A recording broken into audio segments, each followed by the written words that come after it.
We're live.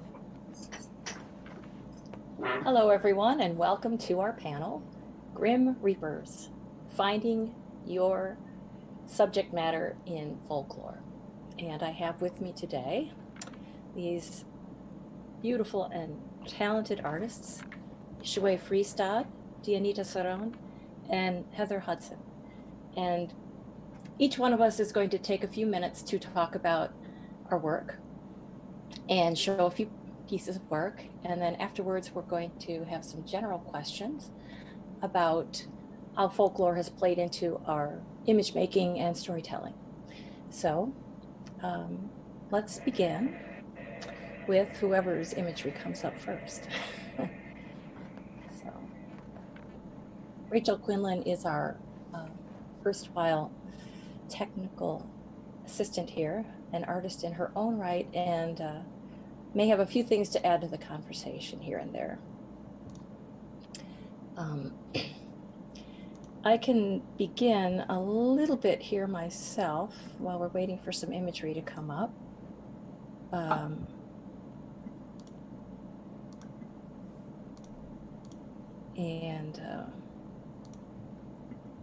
One thing I can do here is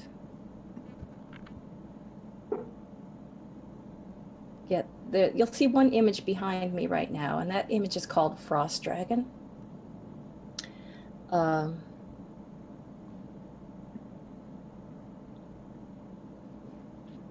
Frost Dragon is of an image that I did for Cricket magazine, and I can easily make that show up by doing this.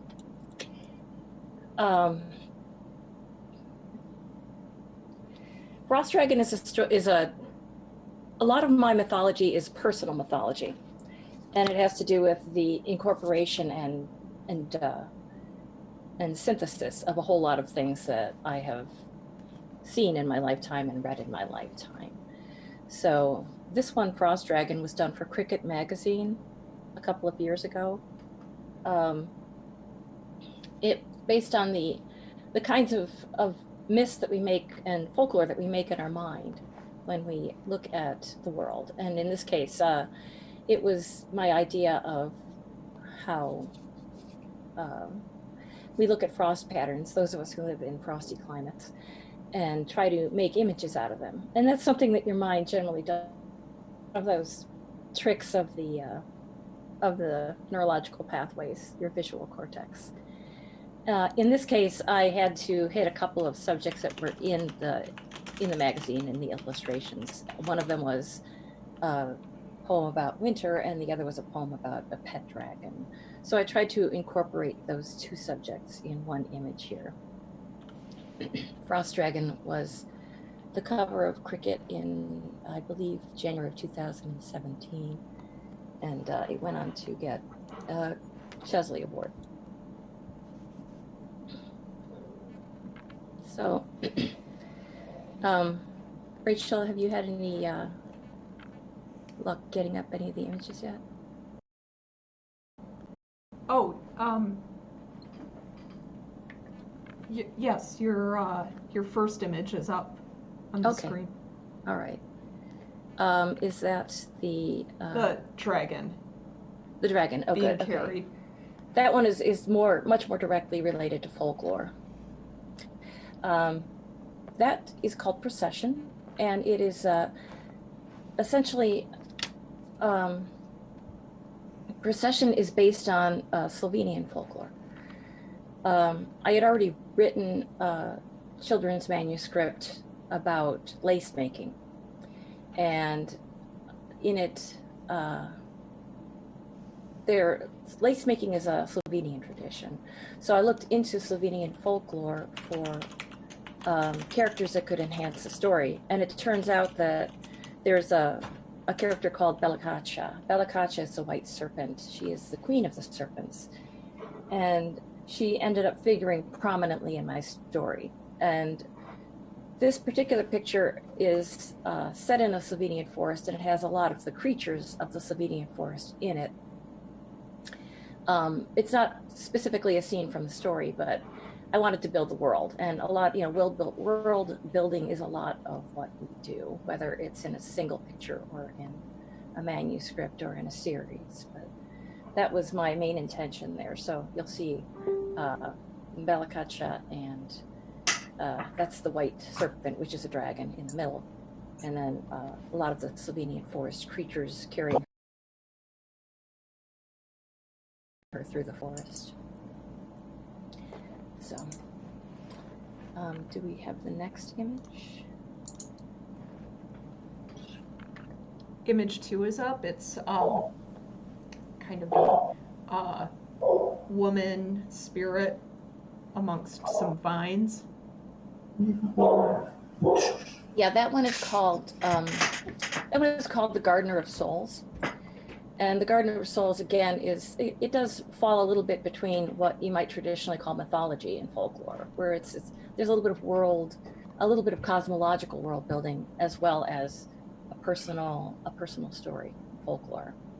I made this character up. As far as I can tell, she doesn't exist in traditional stories, but one thing when you look at folklore, and we're definitely going to get into this together, is that there are characters, tropes, and archetypes that seem to show up in everyone's mythology. And one of them is a sort of a caretaker of the spirit world, and that is what this creature is. She stands in the in-between place, and the souls come to her. She nurtures them in her garden, on her vines, and then when they're ready to move on, then they bloom and they fly away as seeds. So that is the Gardener of Souls. And I don't know if I gave you a third image or not. Yes, the third image is now up. Which was the third one? I'm not seeing them kind on my of screen. a hut on top of a rock. No, I'm troll. not hearing you. So I'm just going to try to remember what I sent. The third one is from my troll book, 2 Troll Tales from Norway, which was published by an Australian company. It's called Trollhaugen. I had all 4 of my grandparents were immigrants to the United States, and 2 were from Norway. 1 was from Bohemia, and 1 was from Ukraine. And this is definitely me drawing on the Norwegian folklore that I grew up with. And trolls are really interesting creatures because in Norwegian folklore, they're a little bit different from Germanic, Icelandic, Swedish. But in particular, in the original folk tales, and this book is based on folk tales that were collected in the 19th century, they're shapeshifters. And trolls as shapeshifters is not something that's really prominent, especially if you look at the way that Tolkien uses them or whatnot. But in Norwegian folklore, a troll can show up as a turtle, as it does in the first story, or it can show up as a huldra, which is a troll disguised as a beautiful maiden, and that's how it appears in the second story. But in the set piece for the first story, I decided to show the land where she lives, and very often trolls are associated with the landscape. So that's what this one is. It's just a set piece of where the main character lives and her little house on top of the hill. And so, yeah, you can see that the folklore, it sort of plays into everything. It's a part of the land, it's a part of the culture, it's a part of the people, and it does it's a shape-shifting thing too. Yeah. The tropes, the characters, and the archetypes shift through time as people retell the stories orally. So that's pretty much what I have for mine, and I would like to hand it off to the next presenter to talk about their work. And Ishaway? Yeah, go ahead. You would like me to go next? Yes, please. Okay. Hi, I'm Ishaway. I am East Coast based and raised. I'm not sure which order the images I sent you are going to appear in. I have a bird first, All a right. tall, long. So growing up in coastal Virginia, I went to a lot of places in Jamestown, Yorktown, the settlement, and as a result, going to these different locations in the 90s as a small child, we heard a lot of Cherokee native oral traditions. One of those is about the blue heron, who was cursed to a solitary hunting style after they terrorized small folk or fairy for the Cherokee Nation. For me growing up, I've always loved these birds. I see them a lot. I see them in the marshes here. And as a result, I treat them not as a imagery of forced solitariness, but as a bird that is able to focus and meditate and be in the moment that they are in. A lot of my artwork comes back to existing in the moment that you're in, not the ones ahead or behind it. So from some of those Cherokee stories, growing up on the East Coast and not exploring Northwest Pacific style or other native cultures, folk legends as deeply, and then combining it with my own interpretation of watching these birds, being around these birds. They'd come hang out in our backyard as juveniles. They'd be in the marshes when I'd wake up. And trying to collect that weird calmness in the work and give you time with the work to let your eye follow around, focus on being with the piece. Again, as Ingrid was saying, it's about the personal folklore that we develop and that oral or mental tradition. I have different journal entries talking about how neat watching the great blue heron is, particularly in the marshes in the morning. I have your second image up. It's looks like a skateboard. I think I sent you 2 skate decks. Is it the wolf or the ravens? It's a wolf. Okay. This piece, Blood and Copper, I really enjoy the imagery of she-wolves in different folklores and mythology traditions. I appreciate, specifically in early Roman mythology, sometimes early Roman folklore, the focus on Lupa Roma, the she-wolf who nursed the 2 twins, and the connection in the she-wolf to a rebirth. This was a found deck found in the redwood forest, brought back across the country and reclaimed as an art piece. And in focusing on that in the piece, I enjoy the concept of this very terrifying in some cultures female figure constantly being the source of a kindness that allows our hero to develop and become the hero from the legend that they are focusing on, or the hero that we need to follow in their journey.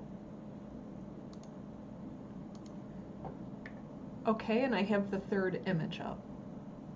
All right. The third image that I believe I sent you is directly inspired by Odin's ravens, Rugen and Hugin, Thought and Memory.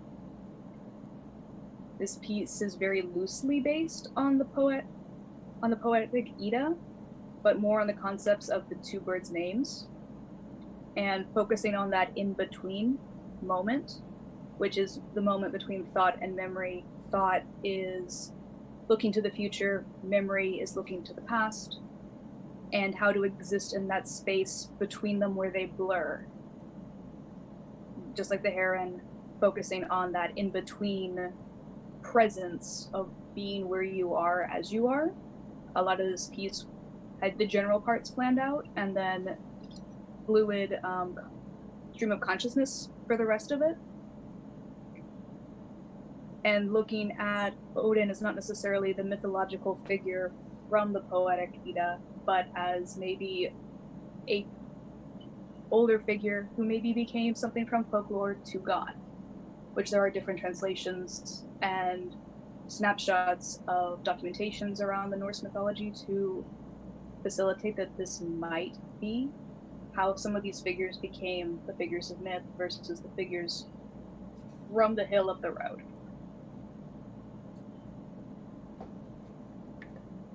Okay, I think we'll move on to Dianita. Yeah. Yes. Hello. And I have to present myself, right?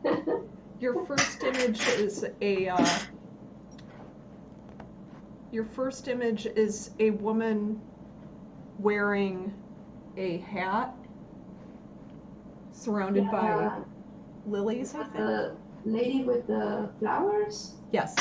Yeah, I'm following the image on myself, right? Just in case. Preséntate. Okay, well, first of all, I am Dianita, and I'm a Mexican artist from Veracruz, Mexico. And it's been like 4-5 years around that I am living in Texas. And I was part of the Mexicanx initiative that was created by John Picasso. And well, my work, the work that you're seeing now, it's inspired on, well, honestly, like folklore is just a hint of inspiration for me, which I try to introduce a little bit to my art and maybe create kind of like a world around the characters, and without like taking one image or story, very specific image or story, just to turn it into a piece. So in this one, I imagine a story about a lady that lives in a field of calla lilies, and in that field there are some feathered serpents, like Quetzalcoatl inspired, and they help her bringing those flowers to the market, because they are so used to her, and they are so they love her so much that they interact with her, and they are kind of like her helpers, her friends and helpers, and they function as well as kind of like protector spirits. And what else can I say about this piece is, of course, the little feather serpents are just an inspiration from Quetzalcoatl, that is a Mexica god, and maybe Kukulkan, that it was a Mayan god. And I've heard some stories from the Olmecs that they also kind of like adored, like followed serpent-like image. So there's this connection between those ancient cultures in my country, that all of them kind of like mix in this weird serpent with feather kind of things. So this was my kind of like my modern day interaction of these kinds of creatures with this lady. Dianita, I have your second image up. Okay. Two girls with what look like two dragon creatures. They're reading a book. Yeah. As you can see, this one is more like a sketch. It was born as a coloring page for my daycare, but I love the idea of creating these two girls that they are twins. And they are, in this image, they are situated in a cenote, which is a very particular landscape in the Yucatan Peninsula, where Quintana Roo is, where Cancun is located, and all that part was like a Mayan region. But these girls are supposed to be twins, and one of them gets sick. And the point with this image is that the sick girl, her parents took her to the spirits in the cenotes, and they asked the spirits for their help, but they had to take something from them, and they took the girl, but they helped her, like mixing her, like united her with a water creature, so she turned into a mermaid to be kept alive. But as her twin was so sad that they could not live together anymore, the spirits just gave them a gift, which was those two serpents. And it was like something that I created out of nowhere, but then as I kept reading about cenotes, there is this rumor that cenotes hold, they are kind of like the tunnels under the earth, and there is a snake, apparently there is a snake roaming through those tunnels. So wanting it or not, I created something like some serpents that unite these girls, and that these serpents unite them with the spirits that live in the cenotes, and they are snakes. They are snake-looking things. So it just like pulled together into one image without even noticing it. And I don't know, it's kind of like a small exploration of how can I take that magic or those stories and turn it into a piece that has nothing to do with it, I guess. And I see that the one next is the nest piece, and this piece was a weird exploration of my own kind of like sense of belonging in my country, because I am my mom's family is from Italy, and I don't know nothing about my dad's family, honestly. So this is kind of like this ended up being kind of like a representation of how Mexico looks for me. That is a place that has received immigrants from many countries of the world, and from a long time ago, I guess. And the country received us and made us feel like we are all Mexicans, I guess. And my representation for that thing holding us is this Quetzalcoatl kind of structure that serves as a nest. And it's supposed to be on top of the volcanoes, which are very, very much a part of our own stories in Mexico. And the eggs are from dragons that are very alien to Mexican culture. So that for me ended up representing us as migrants, as immigrants, I guess, and that we all are well received and part of the same country, no matter what our origins are from.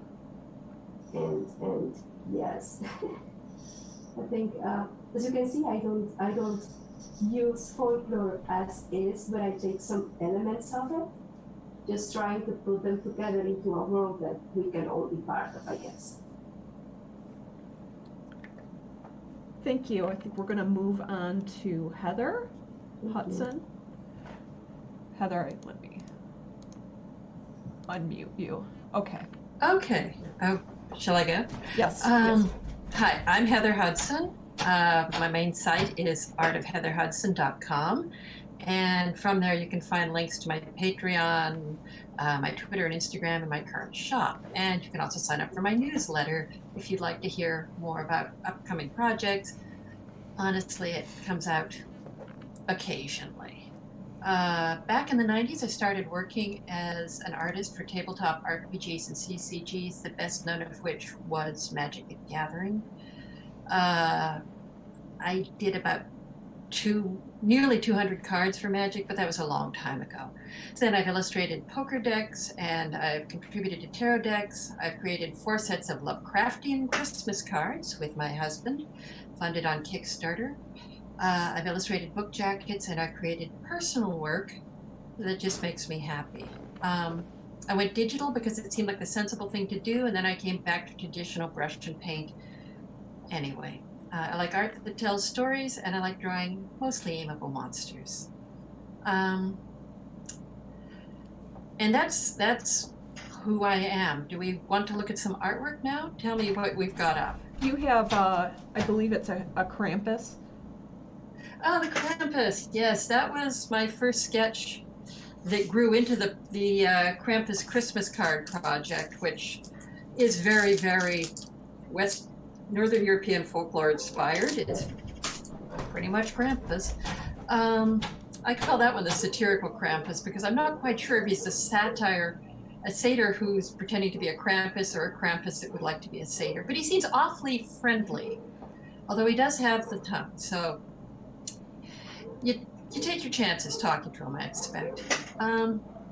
When I look at the personal folklore-themed work I've created, I see a real tendency to focus on Northern European traditions and some Greek mythology. But I do a lot of trolls. I see Grimm's fairy tale witches, which honestly probably grew out of Baba Yaga, who was an awesome sociological construct. And I see characters that are sort of somewhat animal, but also somewhat human, like satyrs or harpies, of which I am very fond.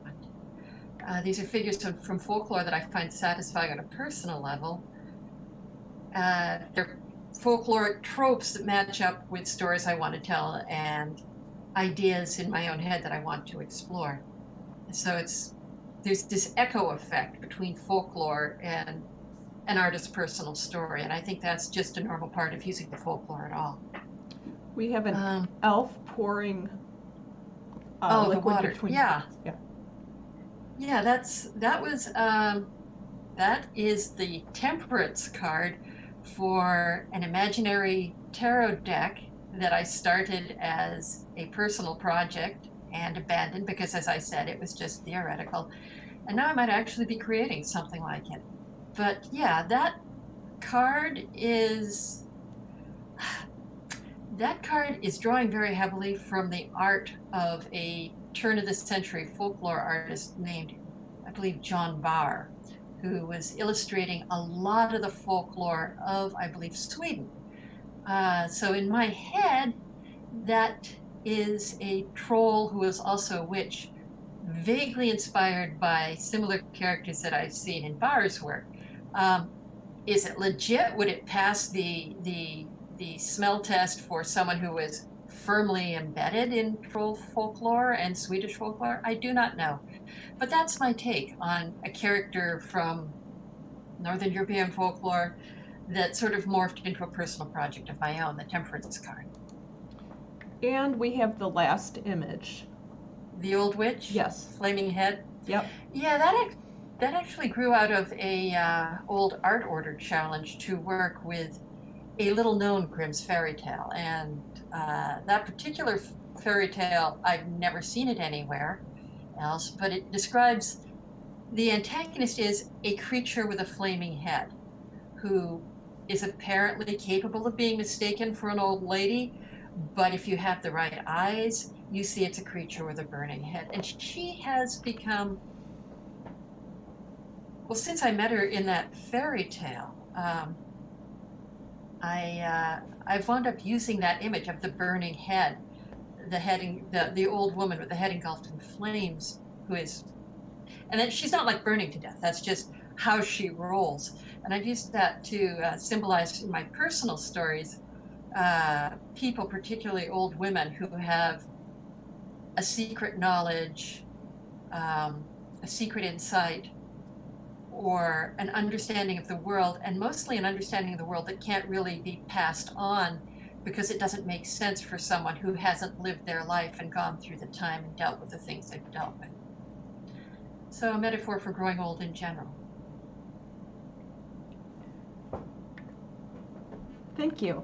I think we can move back to Ingrid, if we want to have any group discourse here.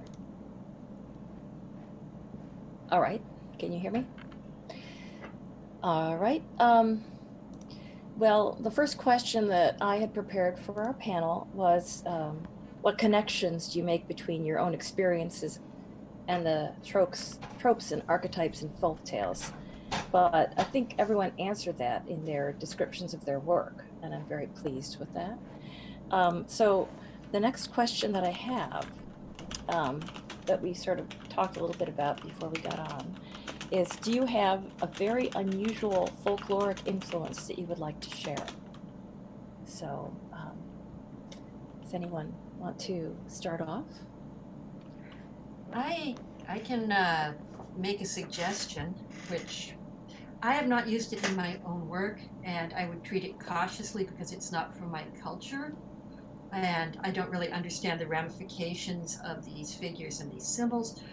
But for simply glorious spread and detail and intricacy of a folkloric concept, I would like to suggest checking out Jinn lore. Jinn lore is a living tradition with believers in the world today. It's tremendously cosmopolitan because of the wide territory that folks living it have colonized, have inhabited. I mean, Jinn beliefs do exist from the south of Spain through North Africa and the Middle East to Singapore, because Middle Eastern traders and soldiers colonized all those places, and they brought their folklore with them, and that folklore blended into the local folklore and created the most fascinating social constructs. The book I was reading is called Legends of the Fire Spirits, Genies from, and then I've forgotten the rest of the subtitle, but Legends of the Fire Spirits. And I started reading it because it was recommended by a Professor Ali A. Olomi, and I hope I've pronounced that somewhat correctly, a historian who posts excellent threads on Middle Eastern esotericism, politics, and folklore on Twitter. If you're on Twitter and you want to learn more about the folklore of the Middle East, I would highly recommend checking it out. But it's really fascinating, and I'm really enjoying reading about it, and I'm seeing a lot of other creatives and writers bringing Jinn into their work, because they are a fascinating folkloric creature. Thank you, Heather. One of my favorite characters in American Gods was the Jinn taxi driver. And I mean, there's many favorite characters in that, but that's kind of a classic interpretation of how streams of folklore come together in this country. And although we're not all from this country originally, wherever you are, there are streams of folklore coming together. And I think that's pretty, kind of a fascinating way of looking at it. Does someone else have a very unusual fragment of folklore that they would like to share? I don't know if it's unusual, but for me, I find the folklore mythology around Kirin Koring, the Asian, air quote, unicorn, to be quite fascinating, particularly when you start translating and following the trails through Mongolian and through the northern part of India, where some of the first documentations of a single-horned or mono-horned animal were documented by Greek historians and then retranslated once it got back to Greece. And the idea that there is a creature to match and incorporate a pure duality. They are supposed to be creatures of pure balance, and how that can translate or translated to other cultures, and in following elements of that that pure balance, finding representations that could translate in Australia and the Americas, where unicorns are mono-horned animals, are very devoid of mythology, and what those look like. I've not found a whole lot to pull forward with names, just because it seems to be a visual that is just not there. From my research, anyway. Rachel, how are we doing on time there? We have 10 minutes. Okay. Heather Hudson's, Heather Lawrence would like to know the name of the person who studies Jinn myths. Oh, okay. It is Professor Ali A. Olomi, and he's on Twitter as AAOLOMI.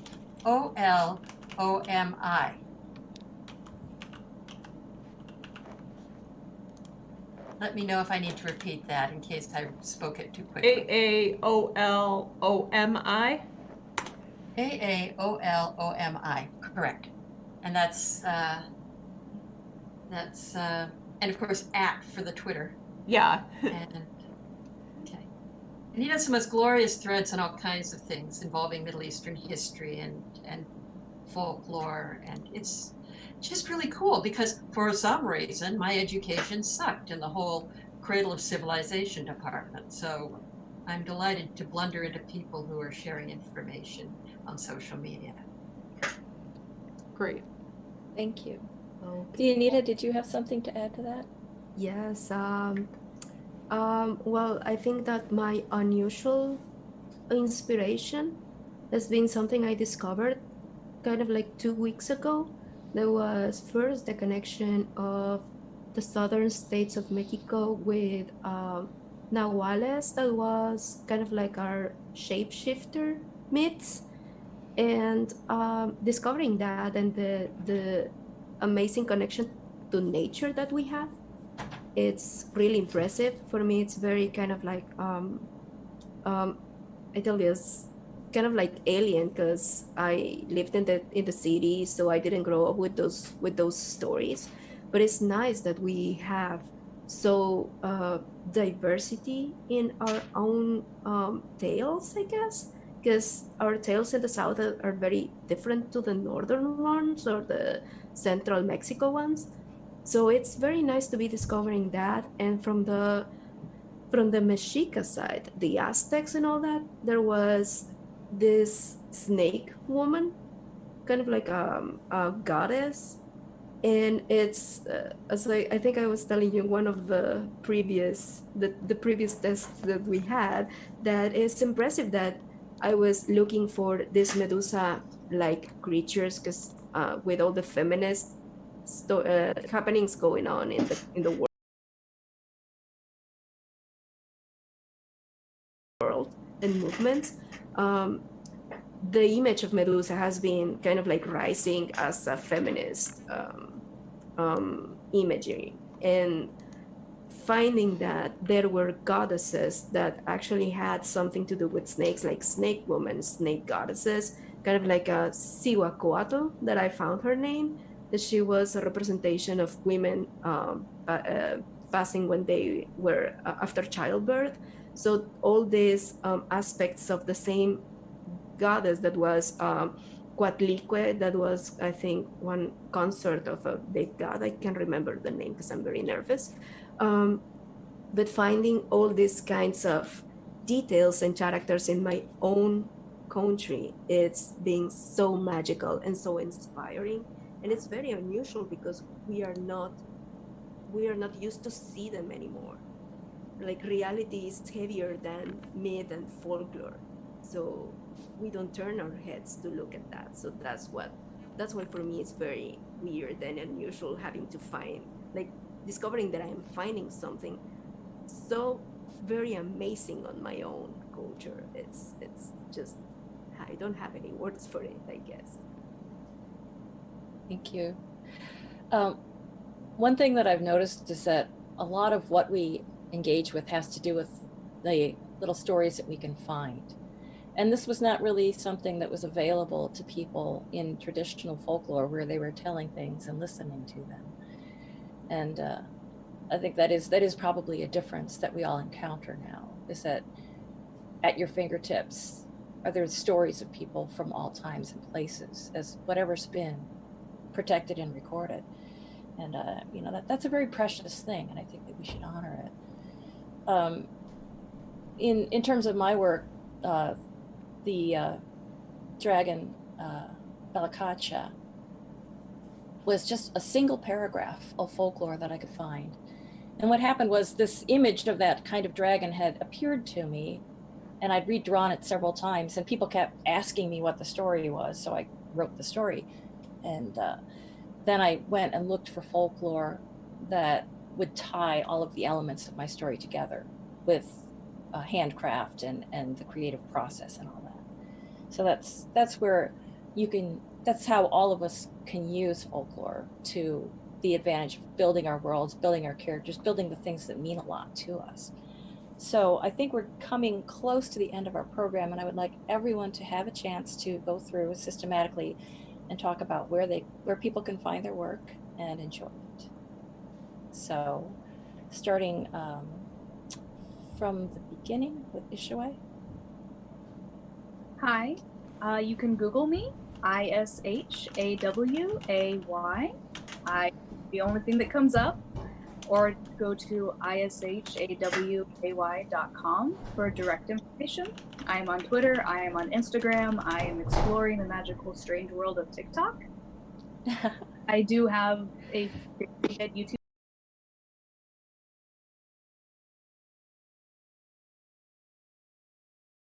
And yeah, I'm the only one when you go looking.